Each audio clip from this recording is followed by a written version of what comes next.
Good morning विद्यार्थी मित्रांनो, मी Chavan BS online शिष्यवृत्ती मार्गदर्शन वर्ग ढेबेवाडी तालुका पाटणमध्ये आपल्या सर्वांचं पुन्हा एकदा सहर्ष असं स्वागत करतो. आपण इयत्ता 4थी 5वी 7वी आणि 8वी या वर्गाच्या शिष्यवृत्ती परीक्षेच्या तयारीच्या निमित्तानं सुरुवातीच्या टप्प्यामध्ये आपण ऑनलाईन शिष्यवृत्तीचे वर्ग घेतले आणि आत्ताच्या टप्प्यामध्ये आपण काय घेत आहोत, ज्या आपण सराव प्रश्नपत्रिका शाळा स्तरावर सोडवत आहात त्या प्रश्नपत्रिकेचं विश्लेषण, म्हणजे त्या प्रश्नपत्रिकेमधील जे प्रश्न आहेत जे आपल्याला थोडे कठीण वाटतात किंवा जे प्रश्न आपल्याला येणं आवश्यक आहे अशा प्रश्नांचं आपण या ठिकाणी विश्लेषण घेत आहोत. म्हणजे जेणेकरून आपल्याला ते प्रश्न सोडवण्यासाठी थोडीशी मदत व्हावी या उद्देशाने आपण त्या प्रश्नपत्रिकेचं विश्लेषण या ठिकाणी घेत आहोत. तर बघा या ठिकाणी तर आज आहे गणित विषय, बरोबर. आजच्या गणित विषयाच्या तासिकेमध्ये आपण इयत्ता 4थीचे काही ठराविक प्रश्न आणि इयत्ता 5वीचे काही ठराविक प्रश्न हे दोन्ही प्रश्न आपण या ठिकाणी घेणार आहोत. मग तर बघा, जर तुम्हाला स्क्रीन दिसत असेल किंवा स्क्रीनवर तुम्हाला पाहता येत असेल तर मी स्क्रीनवर इयत्ता 4थीचा प्रश्न मी सुरुवातीला घेतोय आणि इयत्ता 4थीचा प्रश्न मी या स्क्रीनवर 2 प्रश्न लिहिलेले आहेत. तर बघा, पहिला प्रश्न खूप मोठा प्रश्न आहे परंतु एकदम सोपा प्रश्न आहे. लक्षात येतंय का? जरी तुम्हाला स्क्रीनवर मोठा प्रश्न दिसत असेल परंतु तो प्रश्न खूप सोपा आहे. वाचावर तुम्हाला एक अर्धा मिनिट देतो, तो प्रश्न तुम्ही वाचा.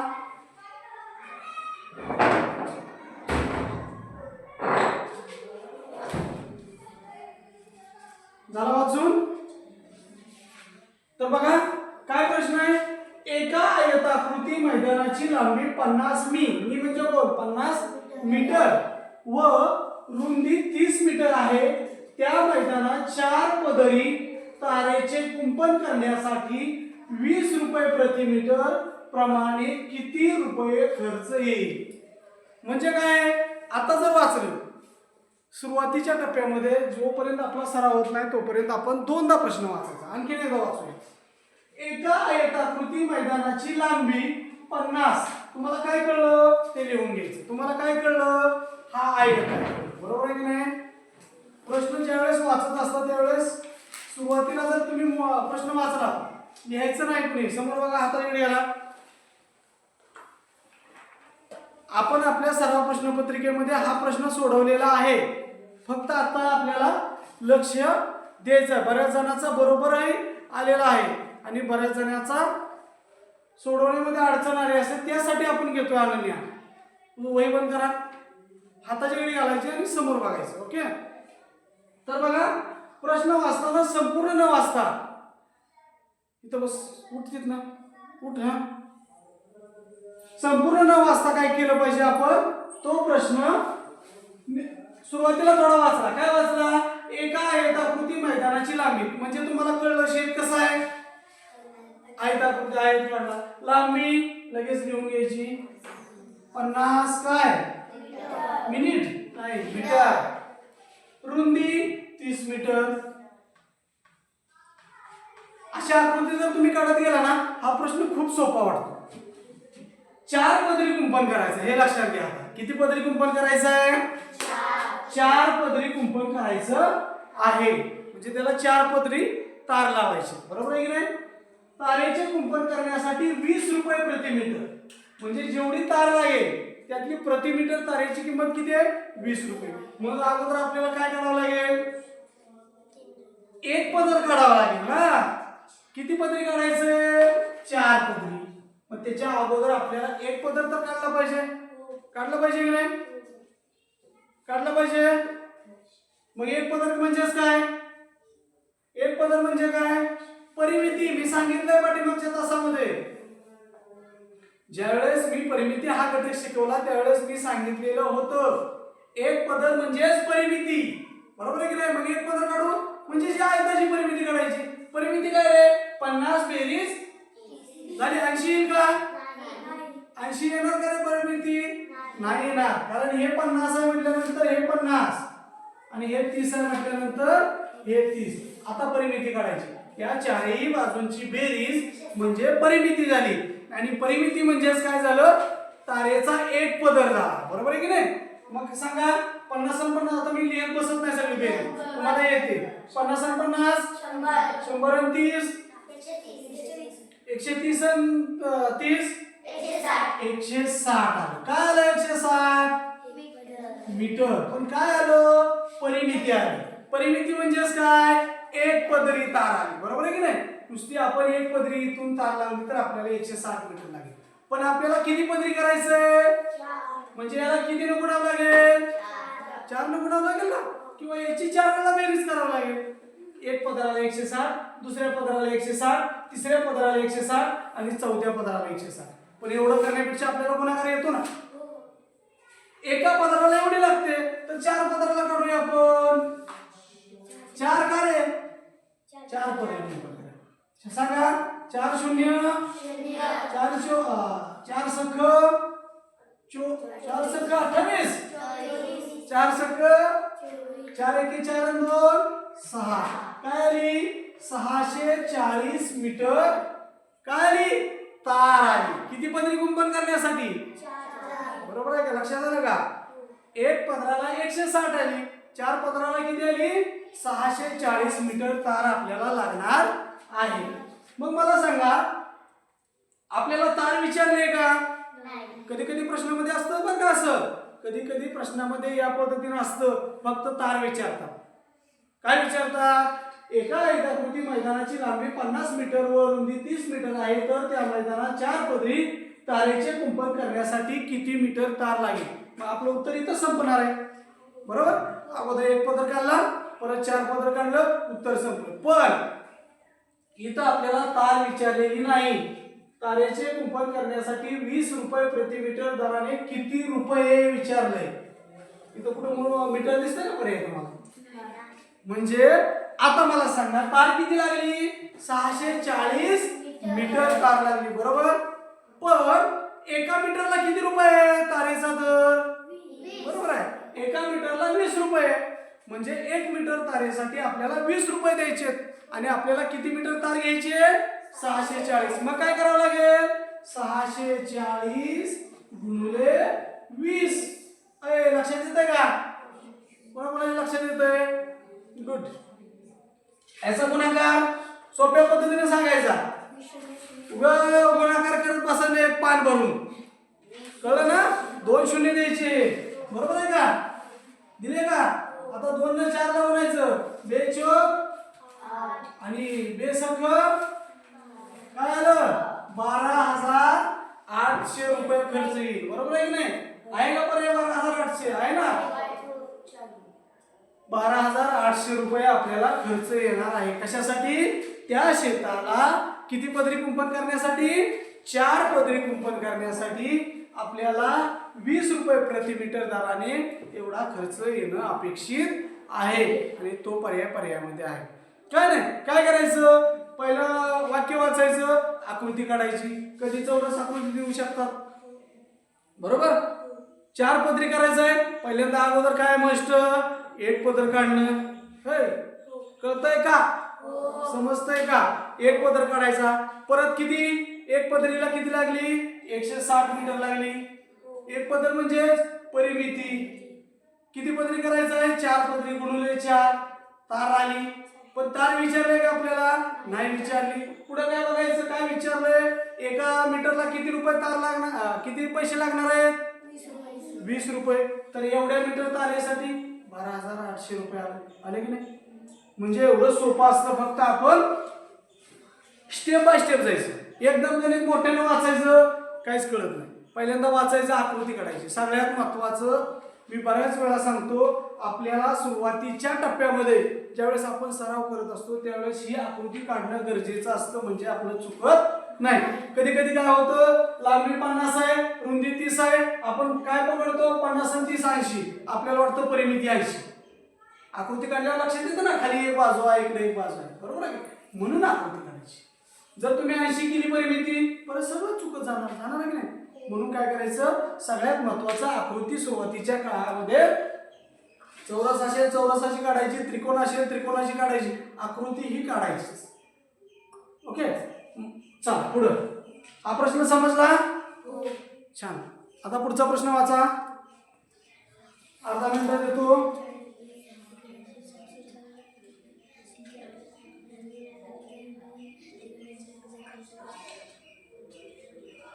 गुड.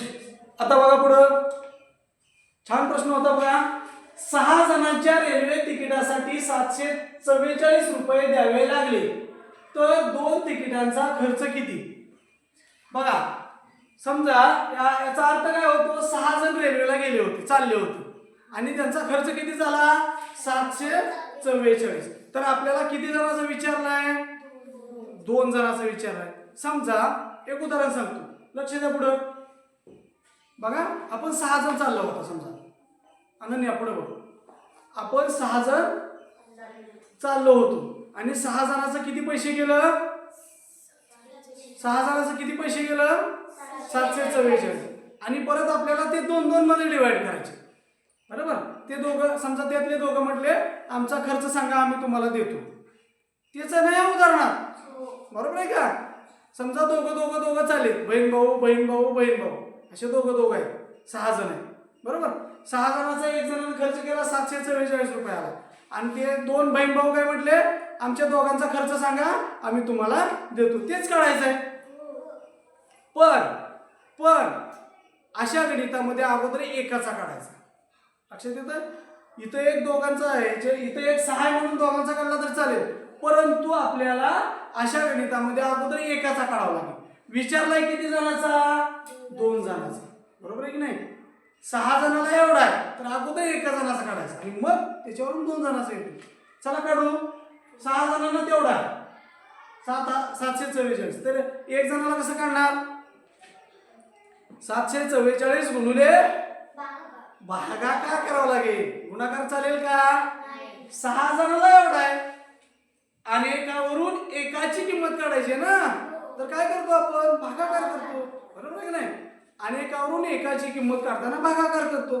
6 जणांचं दिलंय, आपल्याला एक जणांचं काढायचं आहे. 744 भागिले 6. आडवा भागाकार येतो तुम्हाला आता, सांगा. 6 1 6, 6 1 किती उरलं, 1. त्याच्यावर घेतलं हे 4, 6 2 किती उरलं, 2. त्याच्यावर घेतले हे 4, किती झालं, 6 24. 124 आला. किती जणांचं, एक जणाचा खर्च 124 आला, बरोबर आहे का, बरोबर आला आहे का. हा 124 असा भागाकार येत नसेल तर तुमच्या पद्धतीने तुम्ही करू शकता. करू कसा, तुमची पद्धती दे तुम्हाला, ते तुम्ही करा, वेळ नाही आपल्याकडे एवढा. 124 किती जणांचा आला खर्च, हा आपल्याला एका जणाचा विचारलाय का, किती जणांचा विचारलाय, म्हणजे 2 जणांचा आहे, म्हणून 2, बरोबर. 2 चोक 2 दोन्ही 1 म्हणजे 2 जणांचा खर्च किती असणार आहे, 248 रुपये. समजलं का, हे गणित तुम्हाला समजलं अशी मी अपेक्षा व्यक्त करतो आणि समजलं असेल सोपं गणित होतं. एवढं काय त्याच्यामध्ये अवघड असं काही नव्हतं. आता पुढचं गणित बघूया. इयत्ता 4थीची दोन्ही गणित होते, आता आपण ही 4थीच घेणार नाही का आणखी गणित. आपल्याला वेळ लागतोय परंतु त्याला आपल्याकडं पर्याय नाही, कारण ते गणितही समजणं तुम्हाला गरजेचं आहे. ओके, चला पुढचं गणित घेतो मी.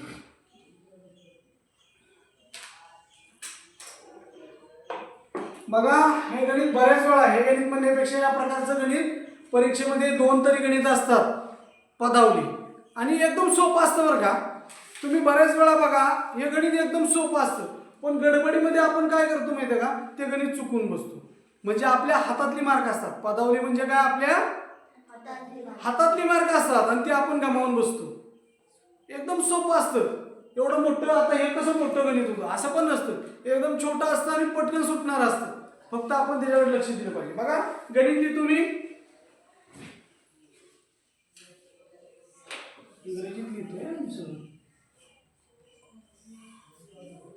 तुम्ही वाचू शकता माझ्यासोबत. 6 गुणाकारामध्ये 12, भागाकारामध्ये 4 वजा 6 भागाकारामध्ये 2 बरोबर किती. पर्याय घेऊया. मी फक्त पर्याय लिहितो, हे करत बसत नाही, वेळ जातो. 3 पहिला पर्याय तुम्हाला समजता, हा दुसरा पर्याय, हा तिसरा पर्याय आणि हा चौथा पर्याय. हे गणित एकदम सोपं असतं बघा गणित. फक्त आपण आपल्या चुकीमुळं हे याची मार्क घालवण्याची काय आवश्यकता नाही. लक्षात येतं तुमच्या. सुरुवातीला जर तुम्ही बघितलं असेल तर तुम्हाला 6 गुणिले 12 भागिले 4 वजा 6 भागिले 2 हे गणित दिसते. हे सोडवता येईल का तुम्हाला? येईल का सांगा. काय करणार सुरुवातीला सांगा. भागाकार करणार. करूया, तुम्ही म्हणता करूया. चला हे गणित सांगा. याचा भागाकार करणार ना, सांगा. पहिला आहे असं लिहून घेऊ. 6 गुणिले करा भागाकार 3 बरोबर का. हा पुढचा आहे असं मांडायचं. वजा 6 भागाकारामध्ये 2. आता गुणाकार आणि वजाबाकी आणि भागाकार आहे. काय करणार? भागाकार करा, गुणाकार करा, पण आपण भागाकार करूया. कारण आपण कसं सोडवतो गणित मी सांगितलंय तुम्हाला. कंचे भागू बेव या पद्धतीने सोडवतो. क म्हणजे कंस करायचा, परत चे म्हणजे काय असतं माहितीये का, याची गुणाकाराचा असतो तो थोडक्यात. कसं असतं, 4चे 5 पट, 4ची 5 पट असं पण असू शकते. मग त्यावेळेस हे पहिल्यांदा करायचं, परत भागाकार गुणाकार बेरीज वजाबाकी, मग तुम्ही भागाकार करू शकता. करा. पहिला आहे असं लिहून घ्यायचं, याच्यात चुकायचं. 6 भागिले 2 अरे किती 3. आता मात्र काय करणार, गुणाकार आणि वजाबाकी आहे, गुणाकारच करायचा, वजाबाकी करायची. काय गुणाकार सांगा. 6 18, 18 वजा 3 किती आलं उत्तर? 2 नंबर पर्याय. जर इथं तुम्ही गडबड केली, इथं वजा केलं किंवा काय केलं तर आपलं उत्तर चुकणार. एकदम सोपं असतं आणि सराव जर केला ना एक मिनिट पण लागत नाही. हे अशी द्यायची आवश्यकता असते का रे परीक्षेमध्ये?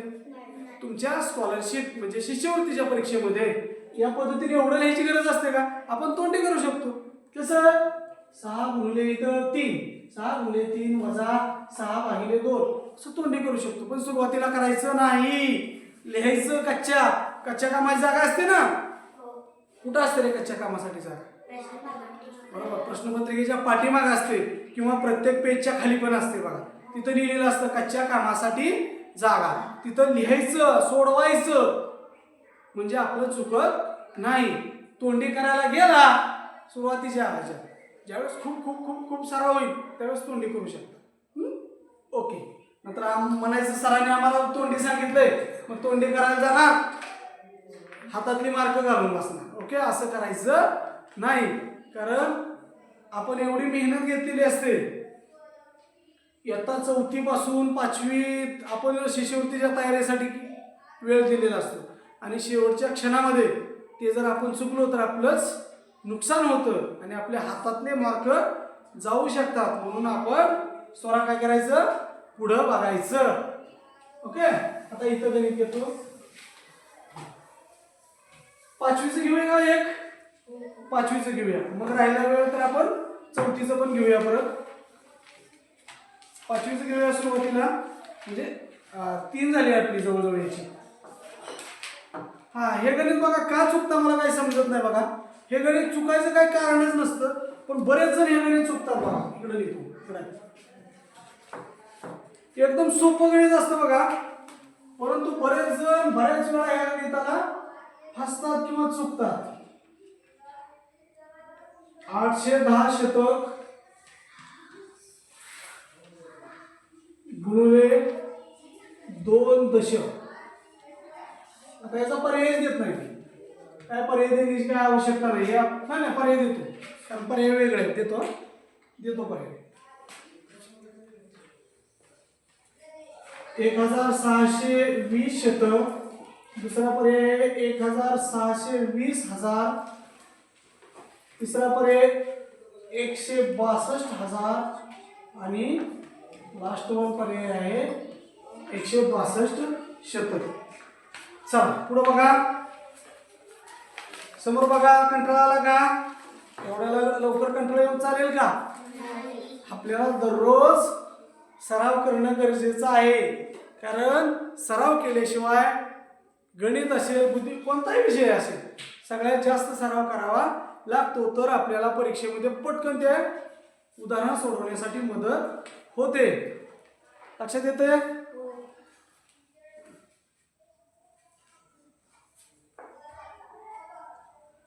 चला पुढं सांगा. आता गणित काय होतं? 810 शतक गुणाकारामध्ये 2 दशक. मग तुम्हाला माहिती आहे 810 लिहून घ्यायचं. शतक म्हणजे किती रे? शतक म्हणजे 100, बरोबर ना? मग 1 शतक म्हणजे 100. मग 810 शतक म्हणजे किती? याच्यावर 2 शून्य, बरोबर आहे का? कळलं का नाही? 1 शतक म्हणजे किती? 100. मग समजा 50 शतक म्हणजे काय करतो आपण? त्याच्यावर 2 शून्य देतो, बरोबर आहे की नाही? मग मला सांगा 810 शतक म्हणजेच काय? 810 लिहायचं, किती सोपं आहे. त्याच्यावर 2 शून्य द्यायचं, काहीच अवघड नाही. जर काही समजलं नसेल तुम्हाला, शतक म्हणजे 100 माहिती आहे तुम्हाला. 100 वर किती शून्य असतात? 2. आहे अशी संख्या लिहायची, 2 शून्य द्यायची. काय अवघड आहे का? नाही काय समजलं तर एवढं तर करू शकता ना गुणाकारामध्ये. काय? 2 दशक. 2 दशक म्हणजे किती रे? 10. किती शून्य असतात? मग काय करायचं? 2 लिहायचं, 1 दशक 10, 2 दशक 20. हे माहितीच आहे तुम्हाला, गुणिले 20. तरी आपण हे गणित चुकतो. काय चुकतो काय माहिती? कधी कधी काय करता? 810 ला 2 न गुणता. कधी काय करता? शतक हे बरोबर काढता आणि 2 न डायरेक्ट गुणता. चुकणारच आहे आपल्याला, बरोबर आहे की नाही? मग बघा आता याचा गुणाकार येतो का? कोणाकोणाला येतो? हात वर करा. येतो ना? गुड. या शून्यानं गुणत बसायचं का? 1 2 3 4 0. 1 2 3 4 0, बरोबर आहे का? चुकत असेल तर सांगा. आता काय करायचं? 2 न गुणायचं ना कोणाला? नंतर परत अजून शून्याला गुणत बसणार. 2 ने 1 ला गुणायचं. 1 हे आलं बघा. हे आलं बघा. का कशात आलं असेल उत्तर? एकक मध्ये आलं असेल ना, कारण ह्याचं एकक केलं. यार काय कळतंय का? कळत नाही. हे एकक केले ना आपण, आणि 2 दशक म्हणजे 20 एककच. आपलं उत्तर कशा झालं? पर्याय आहे का एककचा? नाही पर्याय. मग तुम्ही म्हणणार सर पर्यायच नाही याचा, पण आहे ना. 1620 शतक होऊ शकतात का? बघा शतक म्हणजे किती? 2 शून्य. आपण शतक करताना काय करतो? 2 शून्य देतो. आता कमी केले पाहिजे, इथं 2 कमी केले. होतंय का बघा? नाही. 16,200 आलं म्हणजे पहिला पर्याय आला का? 1000 कसं लिहितो आपण? बरोबर. 3 शून्य जागा 3 शून्य. आलं का? आलं का? आलं का? 1620. 1620,000 म्हणजेच एकक दशक शतक हजार दशहजार लक्ष दशलक्ष 16,20,000. हे येईल का बघा? हजाराचं 3 शून्य नाही येणार. 162. शतक येईल का? 162 नाही येणार. शतक किती येणार? 16,200 शतक येणार, बरोबर आहे का? म्हणजे आपलं उत्तर काय असणार आहे? 1620 1000. जर तुम्हाला असं सांगितलं उलट बघा 1620,000 बरोबर किती एकक असं विचारलं. हे कसं करणार? अशी संख्या लिहायची बरोबर आहे का? 1000 म्हणजे किती? शून्य 3 शून्य 1 2 3 आलं काय? आलं का? लक्षात येतं तुमच्या? Okay good. चला पुढे गणित घेऊया. हे 5वीचं होतं बरं का. इयत्ता 5वीचं एवढं एकदम सोपं गणित होतं, पण बरेच जण चुकता आपण. हे परत चुकायचं नाही. पुढचं गणित आहे बघा हे. चला गणित लिहितो मी.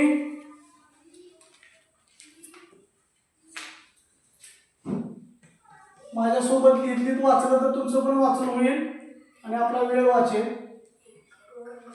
एक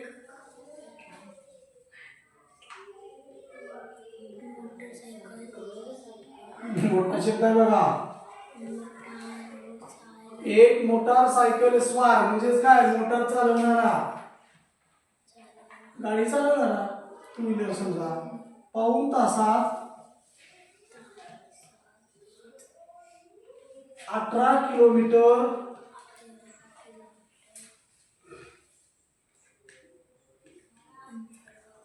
18 किलोमीटर अंतर पार करतो.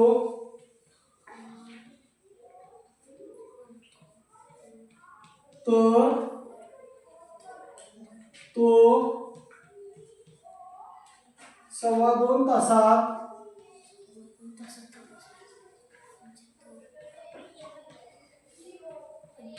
2.25 तासात किती अंतर पार करेल?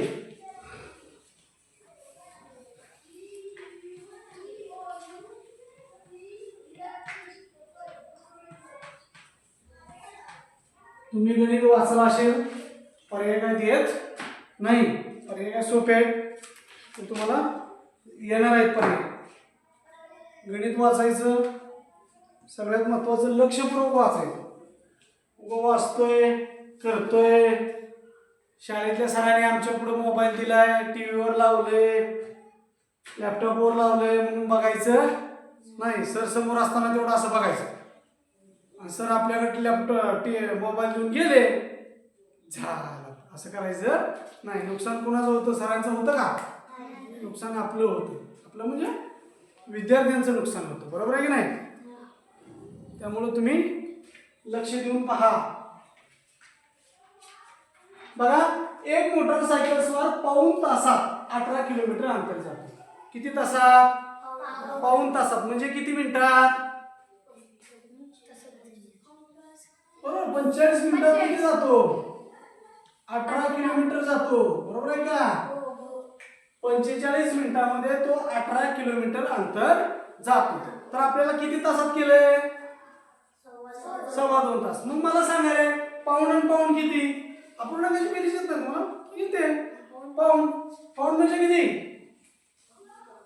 आपण आपल्या शाळेमध्ये पाढा पण घेतो बघा पाऊणचा. पाऊण आणि पाऊण दीड होतं की नाही? आणि लक्षात येईल ना? येतात आता येते लक्षात. जाऊ दे वेळ थोडा मी सांगतो तुम्हाला. पाऊण आणि पाऊण दीड कसं. हे पाऊण हे पाऊण झालं.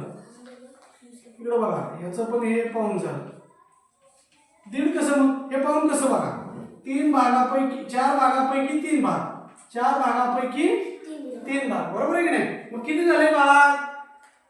हे 3 आणि हे 3 6 भाग झाले ना. मग 6 भाग म्हणजे कसं? 6/4. याला आपण ह्याच्यात करतो ना तशात 4 भाग म्हणजे पूर्ण 1 2 3 4 भाग आणि हे 2 भाग राहिले अर्धे. चला दीड. बरोबर आहे का? मग याला आपण असं करतो. कसं करतो? याला भाग होतो ना. 4 1 4 2 उरलं आलं नाही. हे पूर्णांक 2/4 म्हणजेच दीड. मग मला सांगा आता पाऊण आणि पाऊण दीड. दीड आणि पाऊण दीड मध्ये पाऊण मिळवा. दीड मध्ये अर्ध मिळवलं किती होतं? 2 होतं. आणि राहिलेलं पाऊण 2.25. अरे किती लक्षात आलं नाही? दीड आणि दीड सॉरी पाऊण आणि पाऊण दीड आलं. आता दीड मध्ये किती मिळवायचं? पाऊण. 3 भाग मिळवायचे. मग दीड मध्ये 2 भाग मिळवा दे अर्ध. 2 झालं आणि परत पाव मिळवा 2.25. म्हणजे किती भाग आहेत? 3 भाग आहेत ना. पाऊण, हे पाऊण, अजून एक पाऊण, आणखी एक पाऊण, म्हणजे 3 भाग आहेत. याच्यात 18, याच्यात 18, याच्यात 18, ह्याचे मिळून 2.25 झाले. 2.25 तासाचे मिनिट तर माहित आहेत तुम्हाला. काढायचे आपण 2 तासाचे 120 आणि वरच्या पाऊण तासाचे 15, 135 झाले का? मग ह्याची जर बेरीज केली तर तुम्हाला 135 येणार. कळतंय का? मग मला सांगा, याच्यामध्ये 18, याच्यामध्ये 18, याच्यामध्ये 18. मग सांगा तो 2.25 तासामध्ये किती चालेल? चालायचंच होतं का? नाही. अंतर किती पार करेल? 54 किलोमीटर. हे या प्रश्नाचं फायनल आन्सर असणार आहे. समजलंय का? कसं? पाऊण तासात करायचं. पाऊण तासात किती विचारलंय? 2.25 तास. पाऊण आणि पाऊण दीड, दीड आणि पाऊण 2.25. तीनच भाग येतात ना. पाऊणचे 3 भाग आले. कळलं का नाही? मला तर वाटत नाही तुमच्या चेहऱ्यावर. कळलं ना? कळलंय का? गुड. याच्यावरून दुसऱ्या पद्धतीने पण करता येतं, पण ती खूप किचकट होईल आणि ते तुम्हाला खूप समजायला हे होईल, म्हणून या पद्धतीने मी तुम्हाला सांगितलेलं आहे. ओके, चला पुढचं.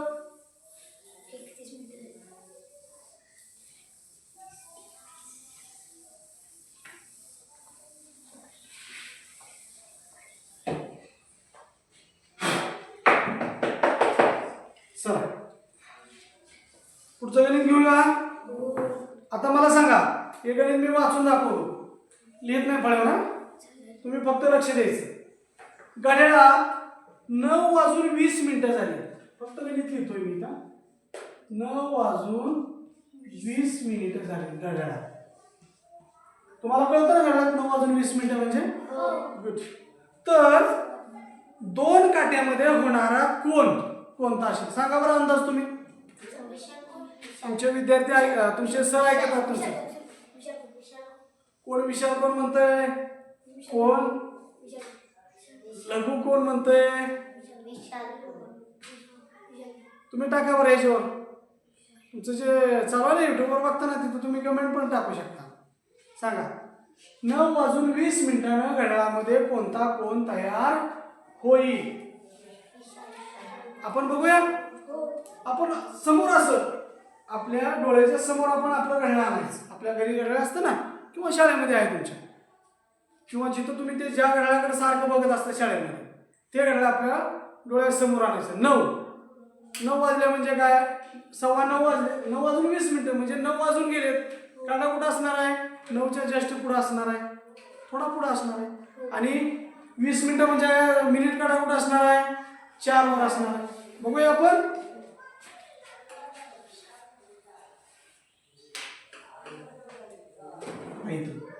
इथं 12, इथं किती असतं? 6, इथं 3, इथं मी आता जास्त हे करत नाही. बघा इथं असणार आहे. तास काढा इथं असणार ना 9च्या पुढं, बरोबर आहे का? आणि मिनिट काढा कुठं असणार आहे? 4 वर असणार आहे. 4 वाजले ना आपल्या.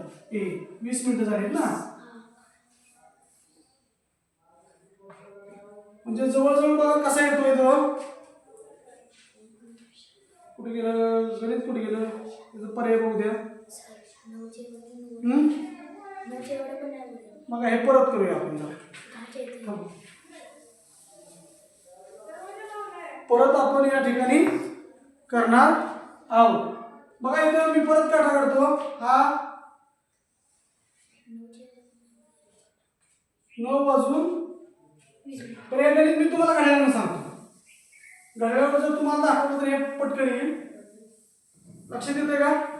घड्याळ आहे का बघतो मी. काढताना माझ्याकडून थोडं थोडं इकडे तिकडे होत आहे, त्यामुळे आपण ते परत बघूया. चला पुढील बघा. पुढचं एक गणित आहे बघा. 9/16 बेरीज किती बरोबर 1 तर बरोबर किती? आता या पद्धतीने गणित आहे बघा. हा बऱ्याच जणांना आलं फास्ट. बघा पटकन आलं बऱ्याच जणांना. सांगा का आपलं उत्तर किती येणार आहे? छेद आणि अंश समान असले तर बरोबर. म्हणजे छेदानं त्या अंशाला भाग केला तर बरोबर आहे की नाही. छेदानं त्या अंशाला भाग केला तर आपलं उत्तर पटकन येणार बरोबर आहे की नाही. मग मला सांगा आता इथं बघा 9 अंश छेद 14 मध्ये आपल्याला छेद तर 14 पाहिजे पण 9 च 14 कधी होणार आहे? 9 मध्ये किती मिळवलं 14 होणार आहे? 5 बरोबर आहे का. मग मला सांगा आता छेदाला छेद 9 आणि 5 14 14 1 14 म्हणजे त्रिकोणाच्या जागी काय येणार आहे? 5 अंश छेद 14. काय सांगितलं होतं मग तुम्ही? काय सांगितलं होतं? हा 9 7 16 होईल ना बरोबर. 16 अंश छेद 14 होईल ना. लक्षात येतंय का? काय होईल? 9 अंश छेद 14 आपल्याला 14च करायचं ना वर पण. मग हे या पद्धतीनं उत्तर आपलं असणार आहे.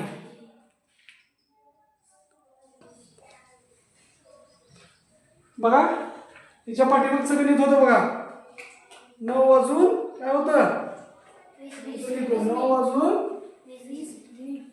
20 मिनिट होतं.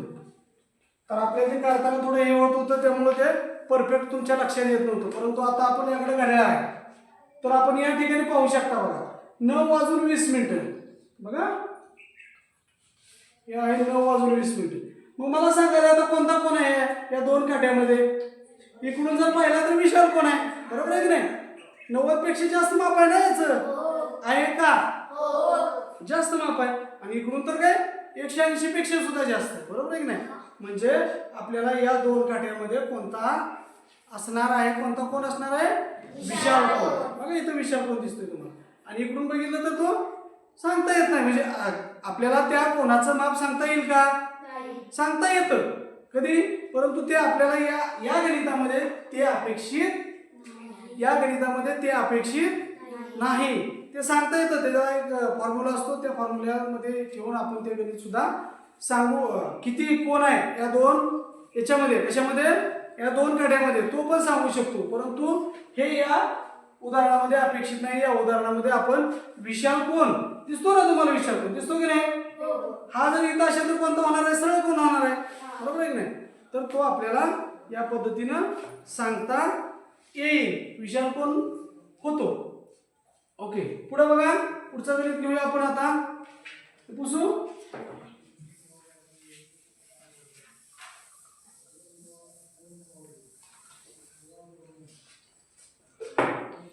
चला. तर बघा पुढचं गणित आहे 52 नंबरचं घेऊया आपण.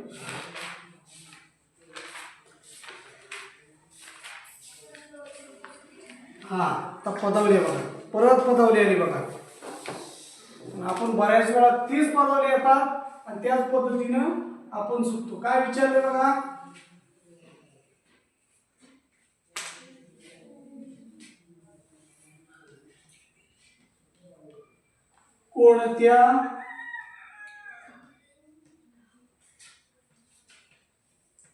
कोणत्या पदावलीची किंमत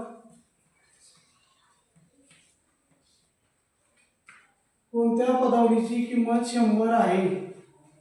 आणि तुम्हाला 4 पदावली दिली. आता इथं 4 पदावल्या सोडवणं आपल्याला अपेक्षित आहे. बघा कुठे पदावली आपली. हा पहिली पदावली आहे तुम्ही माझ्यासोबत बघू शकता वाचू शकता. दुसरी पदावली आहे इथं दुसरी लिहितो.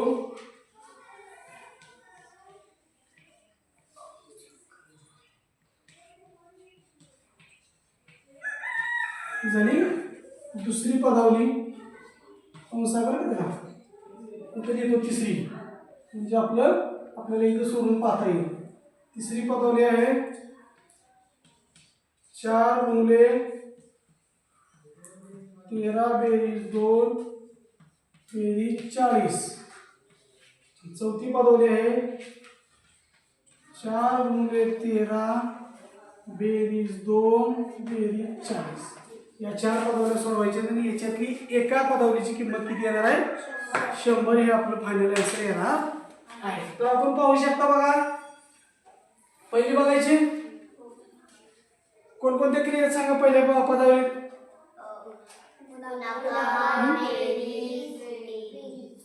सांगा काय? गुणाकार आहे, बेरीज आहे, बेरीज आहे. मग कुठली क्रिया करणार पहिल्यांदा? 13 चोक 52 बेरीज 2 बेरीज 40. आता बेरीज एका वेळेस करू शकतो. 52 आणि 2 54, 54 आणि 40 94. आली का 100? आता दुसरं, आता मी सांगितलं होतं कंचे कंचे, कण म्हणजे काय? कंस. असं लिहितं की नाही मी? इथं लिहितो कंचे भागुबेव. कंचे म्हणजे काय? कंस.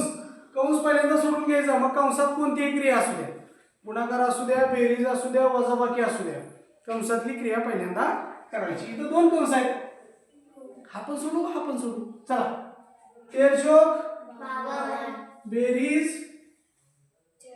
42 ना, 40 आणि 2 सांगा पुढं. 42 आणि 52, 2 आणि 2 5 आणि 4 आलं का 100? चला पुढं. आता गुणाकार करणार का बेरीज करणार? पहिल्यांदा गुणाकार. का बेरीज करणार? कंस पहिल्यांदा सोडून घ्यायचा. कुणाचा गुणाकार करणार? हा 4 गुणिले कुणाचा कंस करणार? ठीक, कुणाचा गुणाकार करणार सांगा की. गुणाकारच करता येत नाही ना आपल्याला, अगोदर कंस सोडावा लागेल. पहिला असं लिहून घ्या 4 गुणिले 13 आणि 2 15 बेरीज 40. पुढं आता काय करणार? गुणाकार करणार, बरोबर आहे का? याचा 15 चोक 60, 60 बेरीज 40 आलं का 100?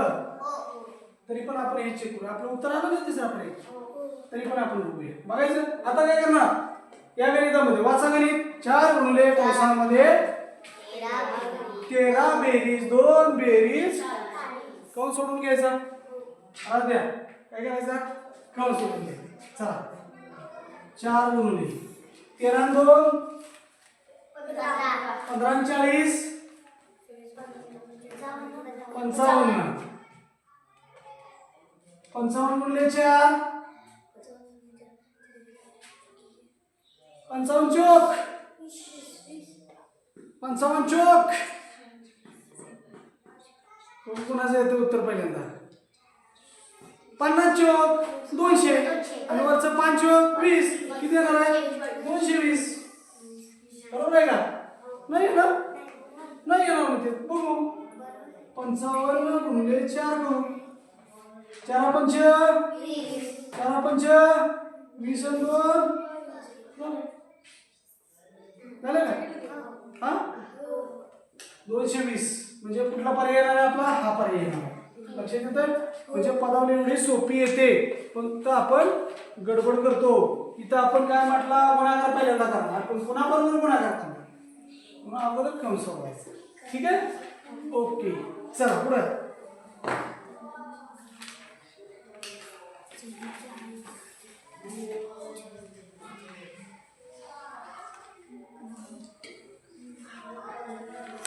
घ्यायचं मग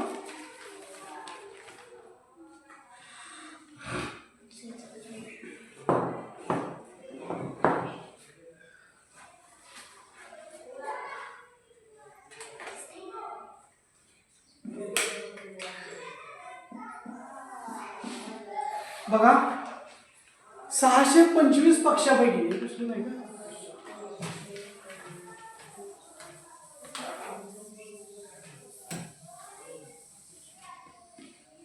625 पक्षापैकी पक्षी किती आहेत? 625. 625 पक्षापैकी 375 पक्षी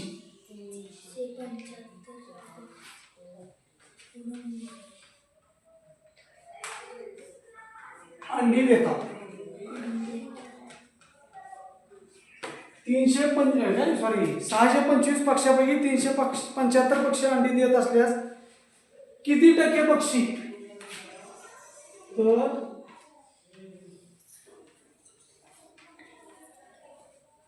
किती टक्के पक्षी अंडी देत नाही. हा या शब्दावर खूप लक्ष द्यायचं बरं का. याच्याकडे किती टक्के पक्षी अंडी देत नाहीत, एवढे देतात. टक्केवारी काढायची आपल्याला. काढायची टक्केवारी. चला आपण कसे काढणार, मी सांगितलंय टक्केवारीमध्ये कशी करणार सांगा. बोला. 625 पैकी 375 पक्षी अंडी देतात, तर 100 पैकी किती. या दोन्हीचा गुणाकार माहिती आहे तुम्हाला, माहिती आहे म्हणता. 375 गुणिले 100 भागिले 625. आता भागाकार करायचा. किंवा असं पण लिहिता ना तुम्ही, 375 भागिले 625 गुणिले 100. चला करा भागाकार.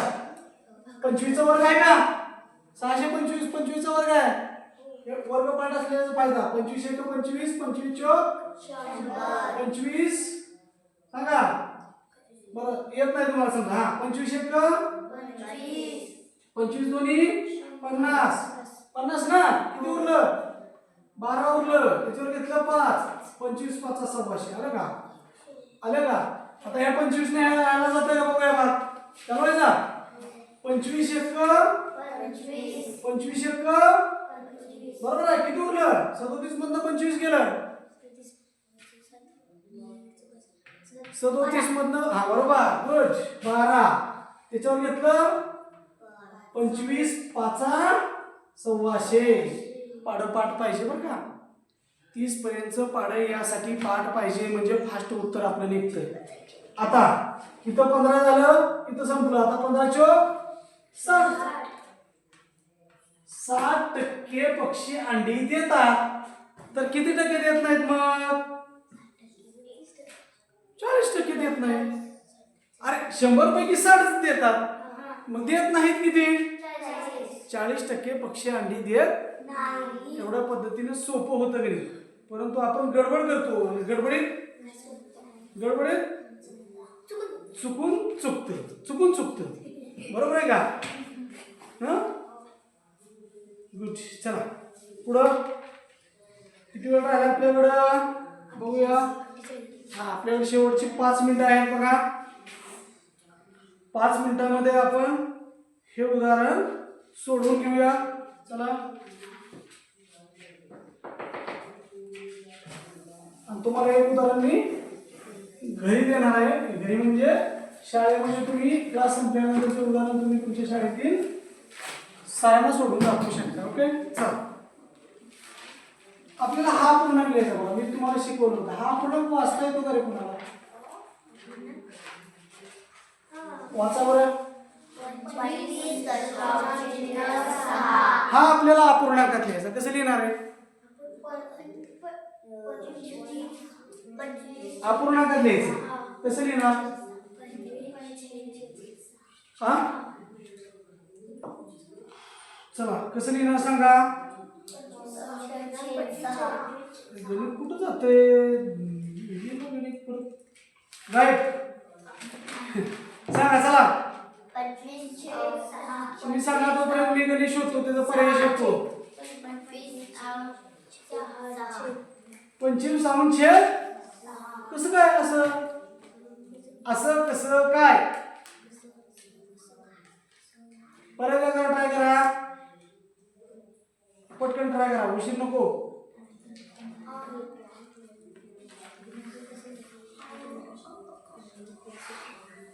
सापडलं का, नाही उत्तर सापडलं का. चला पटकन. अरे बघा ना, दशांश चिन्हाच्या इकडे किती घर आहे? एक आहे. असं लिहायचं 256 भागिले 10. एक घर आहे, एक शून्य द्यायचं. एवढं सोपं आहे. समजा असं असेल. आता काय करणार? आहे असं लिहायचं 100. ते शिकवलं होतं. जर याचा करायचं असेल तर करायचं 1 2. मग इकडे 2 घरात सोडायचे, तू पॉईंट द्यायचं. कळलं का? आता एक उदाहरण घेऊ अजून.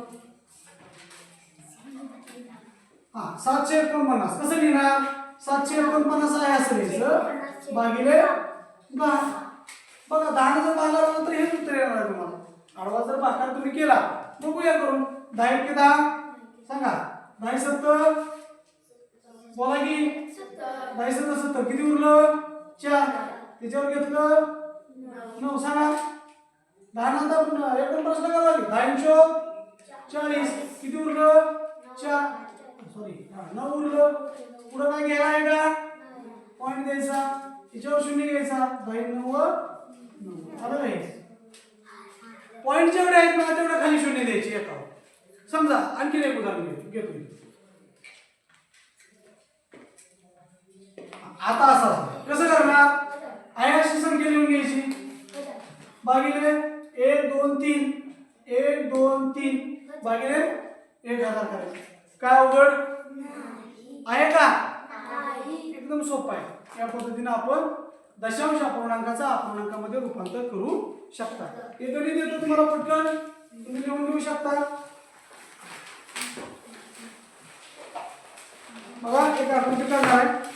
तुमच्याकडे प्रश्नपत्रिका घेतली जाते, बाहेरचं काय नाही. कारण आपण प्रश्नपत्रिकेचं विश्लेषण घेतो.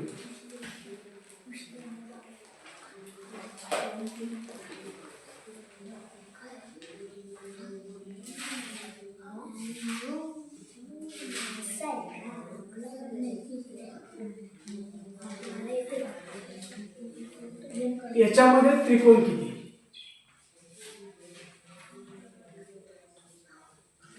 दिसतंय का तुम्हाला? याच्यामध्ये त्रिकोण तुम्ही काढून तुमच्या शाळेमधल्या सरांना दाखवू शकता किंवा तुमच्या मित्रांना. तुम्ही एकत्र अभ्यास करता ना, तुम्ही तुमच्या शाळेतील मित्रांना सुद्धा हे दाखवू शकता.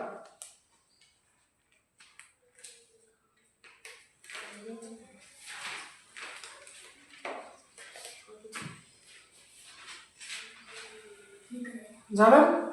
इकडलं पुस्तक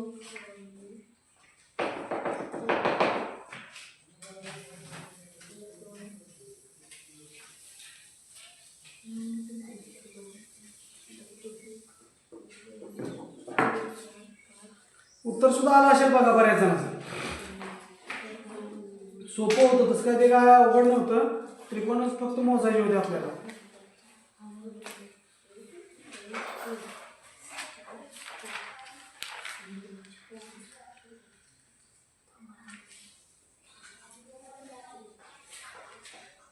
झालंय का?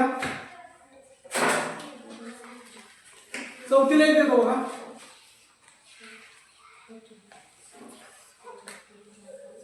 होमवर्क आहे हा तुमचा. फक्त गणित लिहून घ्या तुम्ही. ते गणित तुम्ही लिहून घ्या.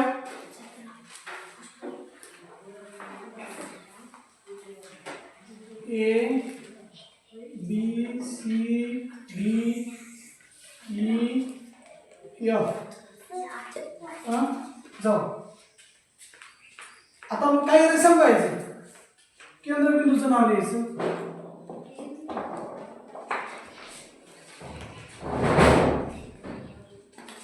केंद्रबिंदूचं नाव लिहायचं. परत जीवा, व्यास किती व्यास आहेत ते तुम्ही पाहायचं, त्याचं नाव लिहायचं. त्रिज्यांची नाव लिहायची बघा. आणखी नाही काढू का? त्याला पण नाव द्यावं लागेल. याला ई म्हटलं तर याला एफ पर्यंत आपण याला जी म्हणूया आपण. आणि याला बी म्हटलं तर आपण याला एच म्हणूया. केंद्रबिंदूचं नाव लिहायचं, जीवा किती आहेत त्या जीवा सगळ्या जीवांची नावं लिहायची, व्यासचं नाव लिहायचं आणि त्रिज्या कोणकोणत्या आहेत त्यांची पण नावं लिहायची. आणि तुम्ही तुमच्या शाळेमध्ये किंवा तुम्ही तुमच्या मित्रांना हे उदाहरण सोडवून दाखवू शकता. इयत्ता 4थी साठी आहे, 5वी साठी आहे आणि दोन्हीसाठी दोन्ही, म्हणजे दोन्ही पण उदाहरणं तुम्ही सोडवली तरी चालतं. सोपी उदाहरणं आहेत एकदम. तर आज आपण या ठिकाणी गणित या विषयाचं प्रश्नपत्रिकेचं विश्लेषण, काही ठराविक प्रश्न पाहिले. सर्व प्रश्न आपल्याला घेणं शक्य नाही वेळेअभावी. आपण ठराविक प्रश्न या ठिकाणी घेतलेले आहेत आणि या ठिकाणी मी थांबतो. धन्यवाद.